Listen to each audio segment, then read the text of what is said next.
1. Dongeng Lue Lebah. 2. Dongeng Kelelawar. 3. Dongeng Pasyol Panda. 4. Dongeng Tuasi Tupai Betina. 5. Dongeng Treselong Terenggiling Sang Penolong. Selamat datang, selamat menikmati cerita Dongeng Lu Lebah. Tolong bantu like, comment, share, dan SUBC Lu lebah yang RTB. besar adalah lebah madu yang tinggal di perbukitan Kabupaten Batang, Jawa Tengah. Sebagai anak sulung dari 10 bersaudara, Lu berusaha untuk selalu menjaga kerukunan di antara adik-adiknya. Adik-adik Lu hampir setiap hari bertengkar. Berawal dari senda gurau hingga berlanjut pada perkelahian. Melihat kejadian itu, beberapa hewan lain merasa terganggu akan kegaduhan yang hampir setiap hari mereka lakukan. Lu mencoba mencari cara untuk menyadarkan kesembilan adiknya agar tetap rukun. Muncullah sebuah ide. Lu mengambil 1 ranting kayu dan 10 ranting kayu yang diikat menjadi 1. Kesembilan adiknya diminta berkumpul. Alhamdulillah tidak ada yang absen untuk memenuhi panggilan Leu sang kakak. Terima kasih atas kedatangan kalian adik-adikku. Ungkap Leu memulai obrolan. Di depan kalian ada 1 ranting kayu dan 1 ikat ranting kayu yang sengaja kakak ikat. Siapa di antara kalian yang bisa mematahkan ranting-ranting ini? Tanya Leu pada adik-adiknya. Aku mau mencobanya, jawab adik Leu yang paling kecil. Untuk mematahkan 1 ranting kayu, adik Leu tidak mengalami kesulitan. Ini sangat mudah untuk aku lakukan, ungkapnya. Setelah itu, kakak Leu menyodorkan 1 ikat ranting. Berbagai cara ia lakukan untuk mematahkan ikatan ranting kayu. Namun, ranting itu tetap tidak patah. Adik Leu yang paling kecil pun menyerah dan meminta kakak-kakaknya yang lain untuk mencoba. Adik yang kedua pun ikut mencoba. 1 ranting kayu dengan mudah dipatahkan, namun untuk 1 ikat ranting kayu dia juga mengalami kesulitan. Tenaga adik Leu dikeluarkan sekuat-kuatnya, namun usahanya pun masih tetap sia-sia. Adik Leu yang ketiga, keempat, kelima, hingga yang ke-9 pun mencoba untuk mematahkan ikatan ranting kayu itu. Namun semua mendapat hasil yang sama, yakni kegagalan untuk mematahkan ranting kayu yang sudah terikat menjadi 1. Inilah yang kakak ingin bilang, hiduplah seperti ranting kayu yang terikat menjadi 1. Semakin kita rukun, maka semakin kuat kemampuan kita. Begitupun sebaliknya, ketika kita sering bertengkar maka kerapuhan yang akan kita dapati. Semua adik Leu merunduk tak dapat berkata apa-apa lagi selain merenungkan ucapan Kak Leu tentang sikap yang selama ini mereka lakukan. Akhirnya, ke-9 adik Leu mulai sadar atas kekeliruan yang selama ini mereka lakukan. Adik-adik Leu lantas saling meminta maaf dan berjanji untuk tidak akan bertengkar dan marah-marahanan lagi, dengan menjaga hubungan baik kepada saudara maupun teman-temannya. Hikmah, kerukunan adalah kekuatan hubungan dalam hidup. Maka pupuklah kerukunan itu dengan mengedepankan prinsip bersatu di setiap waktu.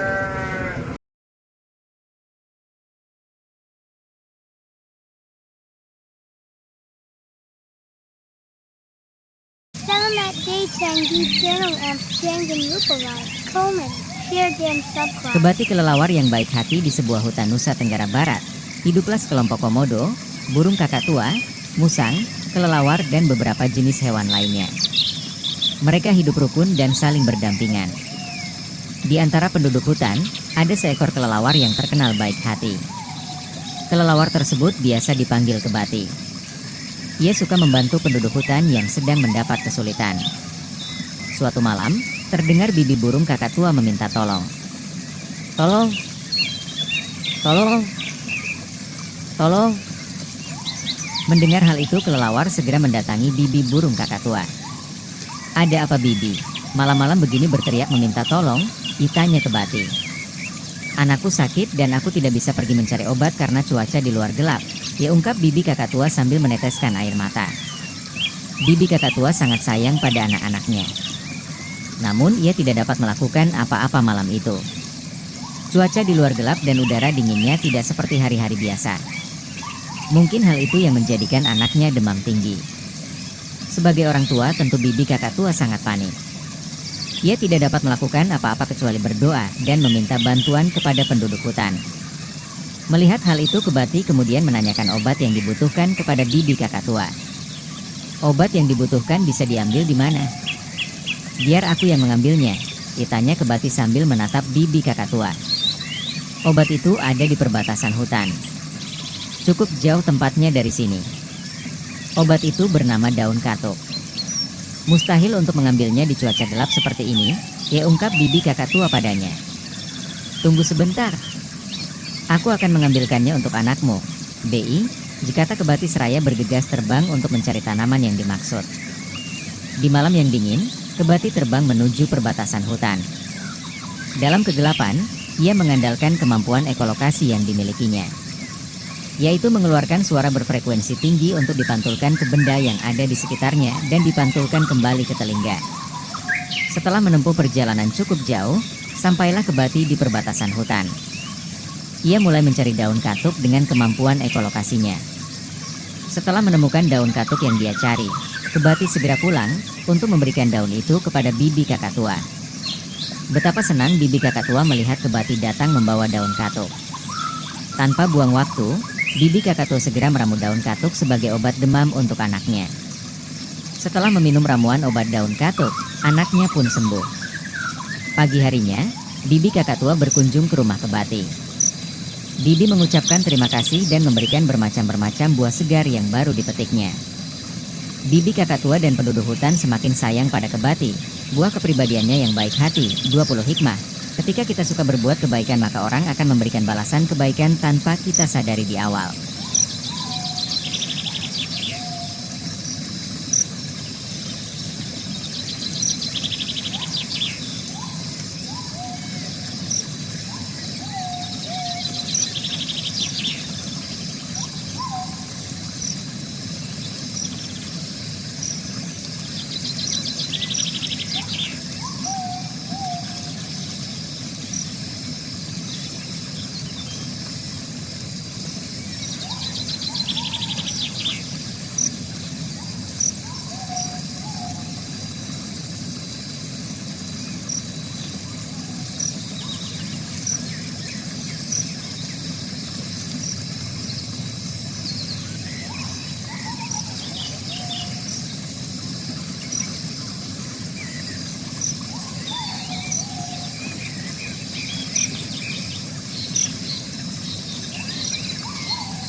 Selamat datang di cerita Dongeng Panda. Tolong like, comment, share dan subscribe. Pashol panda anak soleh di daerah perbukitan Cina yang dingin. Hiduplah habitat panda. Dalam habitat tersebut, tinggallah Pashol, seekor panda kecil bersama keluarganya. Hari ini Pashol tampak sedih. Ia berdiam diri di bawah kerimbunan pohon bambu. Ia bangun kesiangan sehingga tidak dapat berangkat ke masjid. Ibu Pashol mendekati anaknya yang nampak sedih. Ada apa, Pashol? Bu, pukul aku. Hari ini aku bangun kesiangan dan tidak sholat subuh, dijawab Pashol sambil menundukkan kepala. Mendengar ucapan itu, Ibu Pashol tersenyum. Lihat ibu. Pashol pun secara perlahan mencoba menengadahkan kepala dan menatap ibunya. Ibu tidak akan memukulmu, ibu tahu kamu anak baik. Lupa itu wajar. Kamu sudah pintar karena tahu kesalahanmu, ungkap ibu menasihati. Yang penting jangan diulangi lagi, nak, tambahnya. Mendengar perkataan ibunya, Pashol pun segera meminta maaf dan memeluk ibunya. Sekarang hapus rasa sedihmu dan ingat, jangan tidur larut malam, agar dapat bangun lebih awal. Dan segeralah ambil air wudhu setelah terbangun di waktu pagi dan sholatlah. Nak, ungkap ibu. Pasyol mengangguk mendengarkan nasihat ibunya. Segera ia mengambil air wudhu untuk melaksanakan sholat. Usai sholat, ia kembali kepada ibunya. Sholat itu ibarat balas budi. Kita bebas menghirup udara, melihat indahnya dunia. Itu semua pemberian Allah Subhanahu wa Ta'ala semata. Maka, sudah sepantasnya kita bersyukur atas karunia-Nya dengan menjalankan perintah-perintahnya dan menjauhi larangan-larangannya. Ungkap Ibu Pasyol padanya kemudian. Ibu Pasyol tidak bosan untuk mengingatkan bahwa sholat termasuk bagian perintah agama yang wajib hukumnya. Ibu Pasyol selalu memberikan contoh kepada Pasyol untuk menjaga sholat 5 waktunya. Kok, terima kasih Ibu untuk nasihatnya. Pasyol berjanji akan memperbaiki sholat Pasyol. Pasyol juga janji tidak akan tidur terlalu malam lagi agar bisa bangun lebih awal bersama ayam-ayam. Ungkap Pasyol dengan selipan tawa ringan. Ibu Pasyol pun tertawa bahagia mendengar ucapan putranya dan dengan bangga memeluknya. Ibu sayang sama Pasyol, bisik ibu padanya. Hikmah, sholat adalah kewajiban bagi umat muslim, maka biasakanlah sejak kecil untuk sholat 5 waktu agar Allah semakin cinta padamu.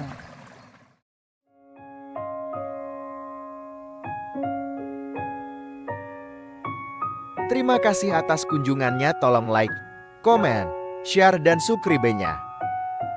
Di daerah perbukitan Pulau Jawa, terdapat kumpulan tupai pemakan buah kelapa. Para tupai jantan memiliki kegemaran unik yaitu meloncat dari ranting pohon ke ranting pohon lainnya. Sementara para tupai betina lebih suka merayap. Mereka tidak berani untuk meloncat. Tetapi berbeda dengan tuah, tupai betina si pantang menyerah. Dia ingin sekali dapat meloncat. Oleh karena itu, Tua mendatangi Eyang Tupai. Beliau adalah pelatih yang selama ini mengajari para tupai jantan meloncat. Eyang, jadikanlah aku muridmu seperti para tupai jantan itu, pinta Tua. Kamu perempuan, sudahlah tidak perlu kamu susah payah berlatih loncat padaku, jawab Eyang Tupai. Tolonglah Eyang, aku ingin seperti para tupai jantan yang dengan mudah meloncat dari satu pohon ke pohon lain, ucap Tuah dengan nada memohon. Eyang Tupai akhirnya merasa kasihan melihat Tuah yang begitu ingin berlatih melompat padanya. Eyang pun melatih Tuah sama seperti melatih tupai jantan lainnya. Hari pertama latihan menjadi hari yang cukup buruk. Tuah jatuh berkali-kali. Begitupun di hari kedua, ketiga, keempat, dan kelima. Sepekan sudah lamanya Tuah berlatih. Ia berusaha keras untuk menjadi peloncat seperti tupai jantan, tetapi belum ada tanda-tanda keberhasilan. Sudahlah Tuah, kau tidak usah menyiksa tubuhmu seperti ini. Terimalah keadaanmu seperti apa adanya. Tidak Eyang, aku hanya perlu berlatih lebih keras lagi.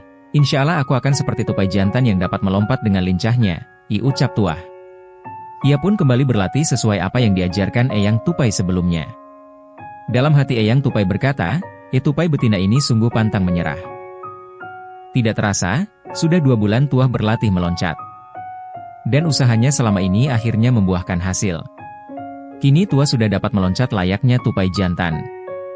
Dari satu pohon ke pohon lainnya ia meloncat dengan indahnya. Masya Allah. Eyang kagum melihat perjuanganmu selama ini, maafkan Eyang ketika dulu pernah merendahkanmu sebagai seekor tupai betina yang lemah. Selamat atas keberhasilanmu, diucap Eyang Tupai, si pelatih. Berkat perjuangan Tua, Eyang Tupai terketuh hatinya bahwa semua makhluk memiliki potensi yang sama, yang membedakan hanyalah usaha dan kerja kerasnya. Setelah kejadian itu, Eyang Tupai mulai membuka kelas latihan lompat secara terbuka, tanpa memandang ia tupai jantan ataukah betina, karena yang menentukan adalah sikap pantang menyerah dalam dirinya. Hikmah, kegigihan dan kerja keras akan membuahkan hasil sesuai dengan apa yang kita inginkan. Selamat datang. Cerita dongeng Tresalong si Terenggiling Sang Penolong.